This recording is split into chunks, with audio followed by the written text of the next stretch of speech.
Srinivas please help, injection चाहिए। दिलीप पांडे मेरे भाई को बचा लीजिए, ऑक्सीजन सिलेंडर चाहिए।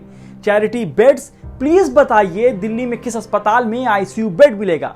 ऐसे मैसेज ट्विटर, फेसबुक, मोबाइल हर जगह हैं। लोग एक दूसरे से मदद मांग रहे हैं, रो रहे हैं, बिलख रहे हैं। शायद आत्मनिर्भर भारत का मतलब यही था। तुम सब अपना अपना देख लो। जमीनी हालात तो छोड़ ही दीजिए, जिस इंटरनेट पर ट्रोल की फौज खड़ी की गई, जब उस डिजिटल भारत के असल टेस्ट का टाइम आया तो सब फेल हो गए। सरकार के सारे ई गवर्नेंस फेल साबित हो रहे हैं। सवाल है कि कहां है आरोग्य सेतु ऐप। इसकी लॉन्चिंग से लेकर पब्लिसिटी में कोई कसर नहीं छोड़ी गई। जो काम सरकार को करना था वो काम श्रीनिवास, कुमार विश्वास, अनस तनवीर, शालीन और हजारों इन जैसे असली वॉरियर कर रहे हैं। इसलिए हम इस सिस्टम नाम वाली सरकार से पूछ रहे हैं, जनाब ऐसे कैसे?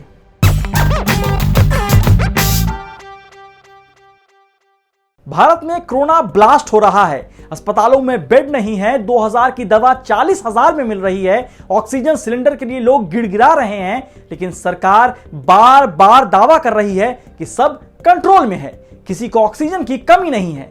जिस सोशल मीडिया पर नेता और मंत्री मामूली सरकारी ऐलान पर भी पीएम का आभार लिखते थकते नहीं हैं, वो क्यों मदद की आवाज नहीं सुन पा रहे हैं? लेकिन जब सरकारी सिस्टम लाचार जनता की त्राहिमाम की पुकार नहीं सुन रहा हो तो लोग ही एक दूसरे के लिए खड़े हो गए हैं।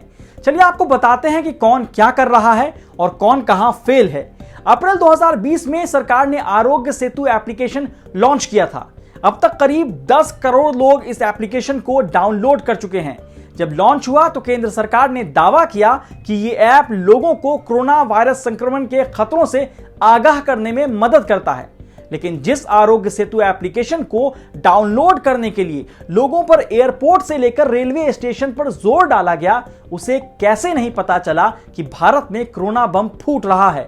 इसका काम ट्रेसिंग का था ना, तो क्या सरकार इसे बनाकर भूल गई? जब कोरोना ने भारत में एंट्री की थी तब सरकार ने आरोग्य सेतु से लेकर जन औषधि सुगम मोबाइल ऐप और आयुष संजीवनी ऐप लॉन्च किया था। आयुष संजीवनी ऐप कौन सा संजीवनी बूटी साबित हुई। इम्यून सिस्टम को मजबूत करने और कोविड-19 की स्थिति में खुद को स्वस्थ रखने के लिए उपायों को समझाने के लिए आयुष संजीवनी मोबाइल एप्लीकेशन बनाया गया। आयुष संजीवनी ऐप से तो इम्यून सिस्टम बढ़ाने का नुस्खा दिया गया था ना, फिर अचानक इस देश का इम्यून कमजोर कैसे हो गया? अब इन्हें कौन बताए लोगों को ऐसे सुझाव वाले एप्लीकेशन की जगह ऑक्सीजन वाली संजीवनी बूटी चाहिए। और इस संजीवनी बूटी पटना के गौरव राय, जिन्हें ऑक्सीजन मैन कहा जाता है, जामिया इलाके के शारिक वसीम, गुड़गांव की हेमकुंड फाउंडेशन, मुंबई के कुम्हाड़वाड़ा इलाके की फूल वाली मस्जिद कमेटी जैसी बहुत सी संस्था और लोग कर रहे हैं। हेल्थ सिस्टम तो सरकार की जिम्मेदारी है ना। अगर ये आम लोग जैसे दिखने वाले हीरो नहीं होते तो सोचिए क्या होता। इसी तरह लॉकडाउन के दौरान जन औषधि सुगम मोबाइल ऐप बनाया गया ताकि लोगों को अपने नजदीकी प्रधानमंत्री जन औषधि केंद्र का पता लगाने और किफायती जेनरिक दवा हासिल करने में मदद मिले। अब कोई ये पूछे कि क्या रेमडेसिविर जैसी दवाओं के लिए भटक रहे लोगों के लिए कोई डायरेक्ट रास्ता क्यों नहीं बनाया गया? पटना, दिल्ली, दरभंगा, वाराणसी, फरीदाबाद से दवाओं के लिए लोग SOS कॉल कर रहे हैं। सरकार इसके लिए कोई रास्ता क्यों नहीं निकालती? क्यों फेविफ्लू की दवा के लिए पूर्व क्रिकेटर और मौजूदा बीजेपी सांसद गौतम गंभीर के ऑफिस जाना पड़े लोगों को? क्यों सोशल मीडिया पर गुहार लगानी पड़े? क्यों नहीं सीधा अस्पताल और मेडिकल स्टोर पर दवा पहुंचे और कालाबाजारी पर रोक लगे? क्यों इंडियन यूथ कांग्रेस के श्रीनिवास से कहना पड़ रहा है कि भाई प्लीज इंतजाम कर दीजिए? क्यों बिहार के जौहर सिद्दीकी को मैसेज करके लोग कह रहे हैं कि प्लीज मेरी माताजी अस्पताल में हैं, टोक्लीजुमैब इंजेक्शन मंगा दीजिए? दवा तो छोड़िए, जिस सरकार को डॉक्टर्स, नर्स, फ्रंटलाइन वर्कर के खाने की चिंता होनी चाहिए थी, उसकी चिंता 22 साल तक स्कॉटलैंड में रही पुणे की आकांक्षा सादेकर कर रही हैं। आकांक्षा फ्रंटलाइन पर काम कर रहे डॉक्टर्स, नर्स और बाकी स्वास्थ्य कर्मियों तक अपने हाथ से बना खाना पहुंचाने का काम कर रही हैं। यही नहीं, लोगों तक अस्पताल में बेड से लेकर प्लाज्मा की सही जानकारी पहुंच सके, इसकी जिम्मेदारी भी आत्मनिर्भर भारत के युवाओं ने उठाई है। इंडियन सिविल लिबर्टीज यूनियन का टेलीग्राम ग्रुप, कोविड-19 इंस्टेंट हेल्प, उसका फेसबुक पेज और ट्विटर, फेसबुक पर 18,000 सदस्य वाला प्लाज्मा डोनर ग्रुप, या फिर सैकड़ों पत्रकार और सोशल एक्टिविस्ट सब हाथ बढ़ा रहे हैं।